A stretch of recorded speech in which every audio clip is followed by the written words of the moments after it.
अस्सलाम वालेकुम। Welcome back. आज हम आपको न्यूट्रिशन के हवाले से एक टॉपिक आपके साथ शेयर करते हैं। डाइटिशियन एक ऐसा बंदा है जो लोगों को डाइट के बारे में बताता है कि आपके सेहत को या आपको सेहतमंद रहने के लिए कौन सी चीज़ें कितनी अमाउंट में खानी चाहिए। अच्छा सेहत बरकरार रखने के लिए कुछ लोग पतला होना चाहते हैं, कुछ लोग मोटा होना चाहते हैं, तो वो लोग फिर एक डाइटिशियन से रब्ता करते हैं। डाइटिशियन भी एक डॉक्टर की तरह तनख्वाह लेते हैं, पैसे कमाते हैं।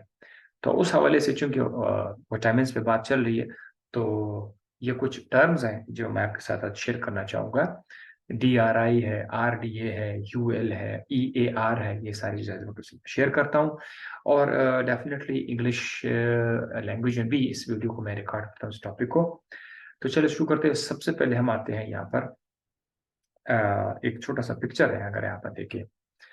इसमें अगर आप गौर से देखें तो कुछ लोग हैं, मतलब कुछ डायग्राम्स मैंने बनाए हुए हैं यहाँ पर। यहाँ से अच्छा,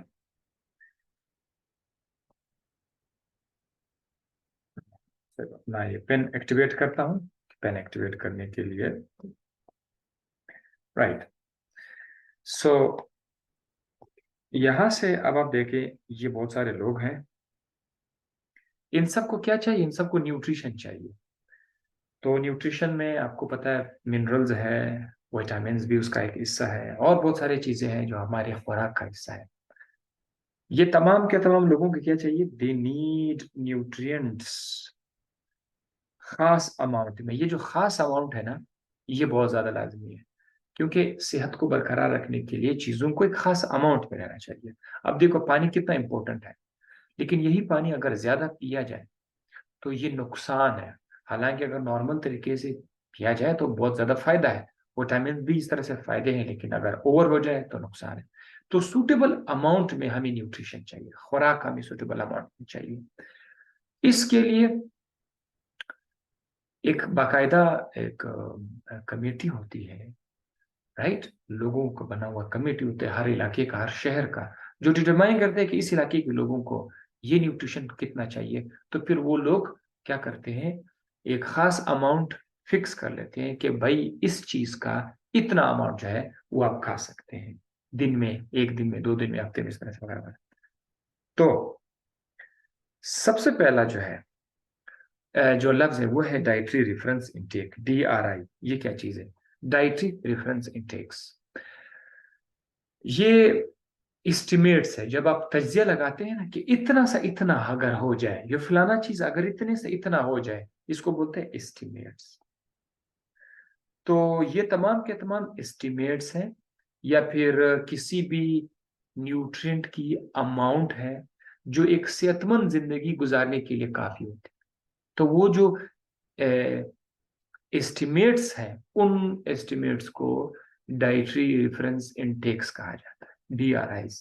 अब आप सोचें कि यार इसके अंदर जाना पड़ेगा, तो कुछ और ऐसे अल्फाज मैं आपके साथ अभी शेयर करूंगा जो ये इसके हेडिंग्स के नीचे आएंगे, डाइटरी रेफरेंस इंटेक के नीचे आ जाएंगे, ठीक है। तो एक तो हमें पता चल गया कि हेल्दी डाइट को प्लान करने के लिए, उसको एसेस करने के लिए हम क्या करते हैं, हम एस्टिमेट्स लगाते हैं। अब उस एस्टिमेट्स में क्या क्या चीजें शामिल है, चले। पहला, इसी चीज के हेडिंग्स आ रहा है, ठीक है। पहला इसके अंदर क्या मौजूद है? पहला है एस्टिमेटेड एवरेज रिक्वायरमेंट, EAR। अगर इसकी तरह से मैं S लगा दूं तो ईयर्स हो जाएगा, एस्टिमेटेड एवरेज रिक्वायरमेंट। अब ये क्या चीज है? The amount that can meet, अच्छा ये D लिखा हुआ है। The amount that can meet the requirement of nutrient, मतलब एक न्यूट्रिएंट है, कोई भी चीज हो सकता है, विटामिन हो सकता है, कोई भी चीज। अगर किसी आबादी के आधे लोगों पर, आधे लोगों के लिए किसी न्यूट्रिएंट की अमाउंट काफी हो जाए, तो वो जो अमाउंट होगा, वो जो मिकदार होगा, वो ईयर कहलाएगा। अब मिसाल के तौर पर हमारे पास एक न्यूट्रिएंट है, हमें चाहिए एक न्यूट्रिएंट है, चले ए, एक न्यूट्रिएंट। ये अब हम चेक करना चाहते हैं कि यार इसका हम ईयर मालूम करना चाहते हैं, इसका एस्टिमेट एस्टिमेट हम मालूम करना चाहते हैं। तो यहाँ पर आपके पास आबादी है। सपोज करते हैं उस आबादी के अंदर आ, एक 2, 3, 4, 5, 6 लोग हैं, ठीक है। 6 लोग हैं, 6 यानी 6,000 भी हो सकते हैं, ठीक है। अब इसका जो हाफ है, इसका जो हाफ है दैट इज 50% आ जाए, ठीक है। 50% इस आबादी का जो हाफ है। अब आपने अमाउंट देना है। सपोज करते हैं जी, ए को आपने क्या किया, अगर अगर ये 2 ग्राम दिया जाए, 2 ग्राम अगर दिया जाए, तो उससे इस आबादी के कितना परसेंट जो है उसको जरूरत पूरी हो सकती है। तो आपने जब 2 ग्राम किया, 2 ग्राम से पता चला कि यार 2 ग्राम से सिर्फ और सिर्फ जो है इस 6 बंदों में से एक बंदे का गुजारा हुआ है, एक बंदे का गुजारा हुआ है। तो अगर एक बंदा हुआ तो 50% नहीं हुआ, ये तो 50% से कम है। फिर आपने क्या किया, आपने कहा कि नहीं यार इसको थोड़ा बढ़ा देते हैं। आपने उसको 2.5 ग्राम कर दिया। मिसाल के तौर मैं आपको समझाना चाहता हूँ।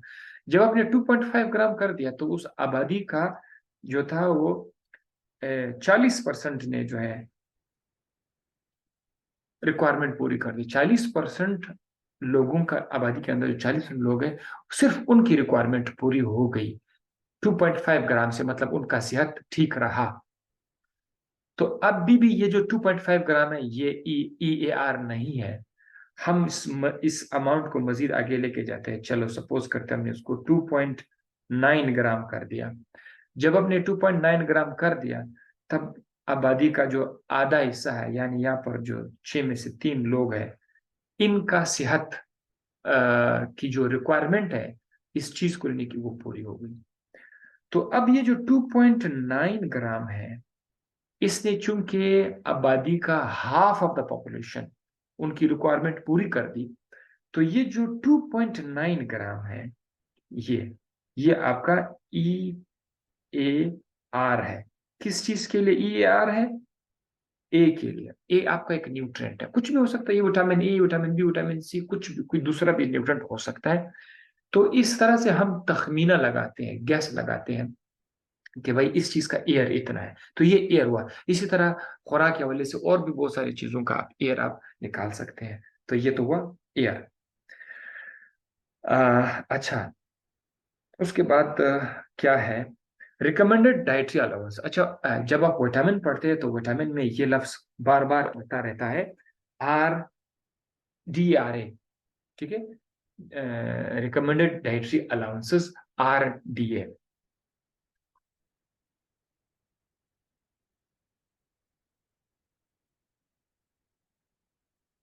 RDA, RDA, recommended dietary allowance. अब ये क्या चीज है? देखिए, ये एक डेविएशन है एयर से। मतलब एयर आपने नोट किया था, इस डायग्राम में अगर हम देखें, एयर कितना था? 2.9 ग्राम था। तो हम लोग ये 2.9 ग्राम इधर ले आते हैं। 2.9 ग्राम ये था आपका एस्टिमेटेड रेंज था, ठीक है। और ये किस चीज के लिए था? ए के लिए था। अब हम थोड़ा सा डेविएशन, इसे डेविएशन मतलब तो इसी ऊपर जाएंगे, हट जाएंगे। 2.9 से आप या तो ऊपर जाएंगे या नीचे जाएंगे। 2.9 से ऊपर जाएंगे तो 3 आ जाएगा, 2.9 से नीचे आएगा 2.8 आएगा।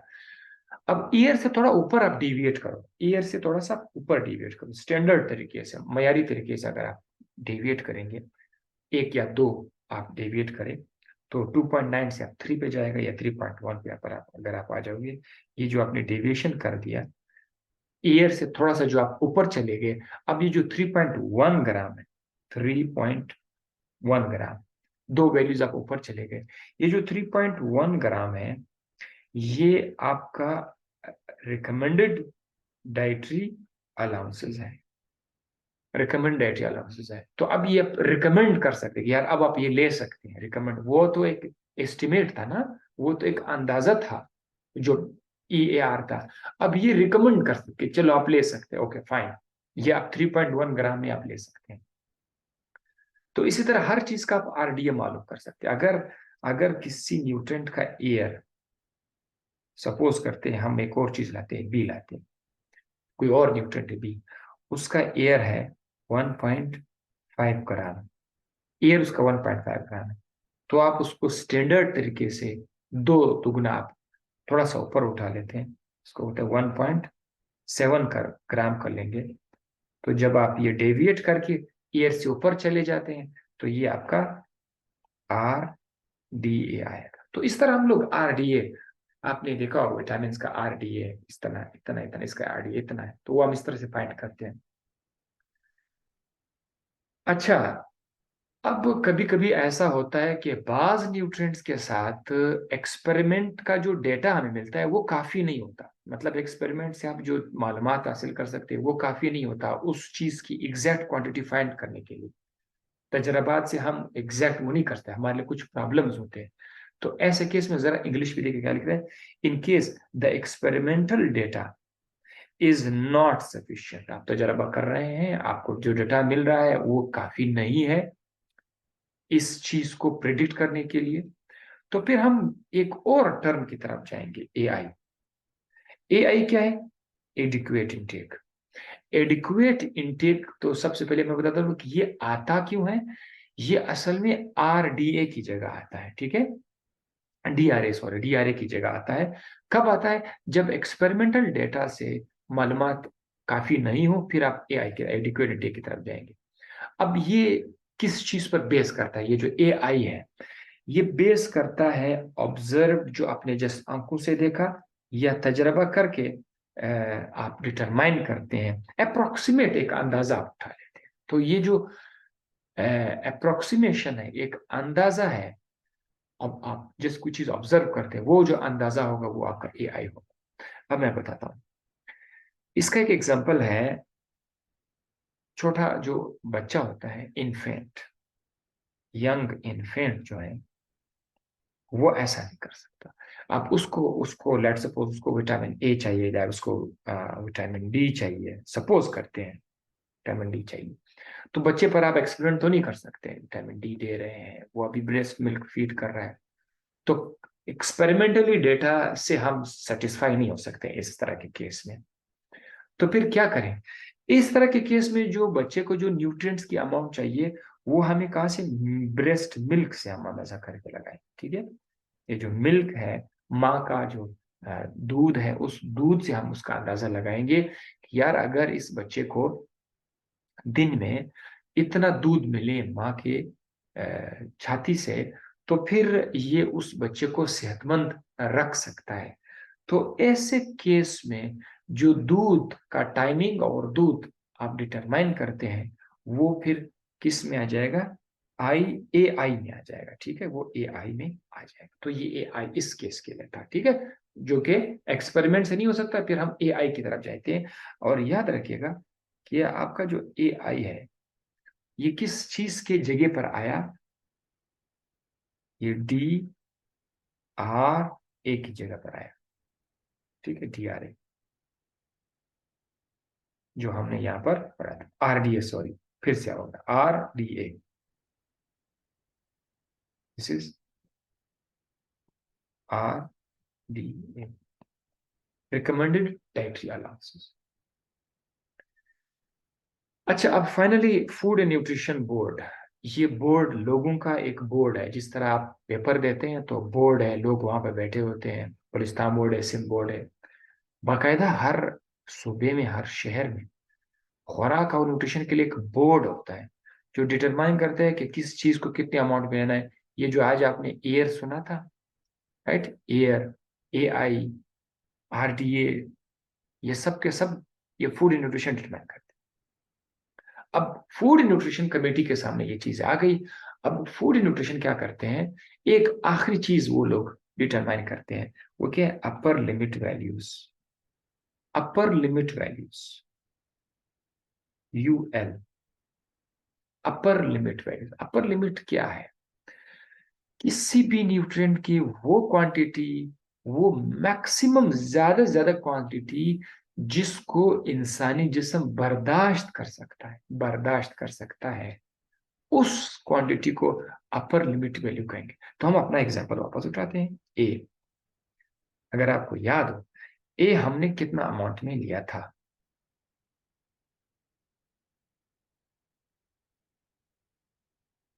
यस, ए का जो एयर था वो 2.9 था।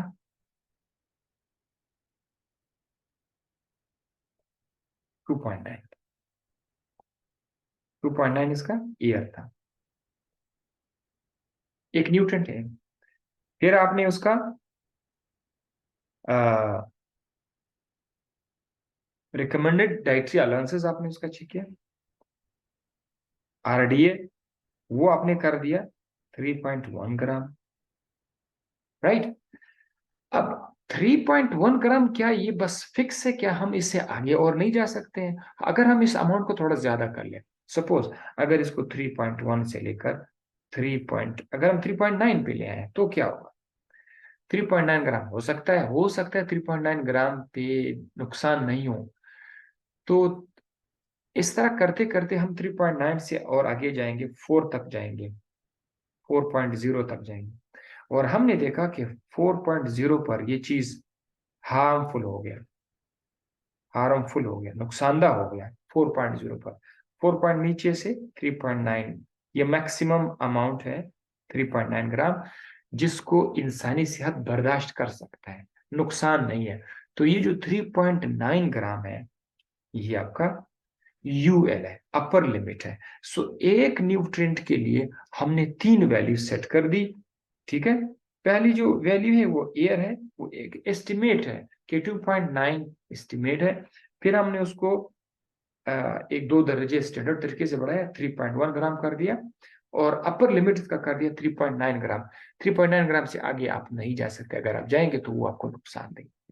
तो इसी तरह से न्यूट्रिशंस के लिए 3 वैल्यूज हम मालूम करते हैं जब आप लोग कुछ खाते हैं। हमारे यहाँ तो हम कुछ भी खाते हैं, ऐसी वो नहीं करते।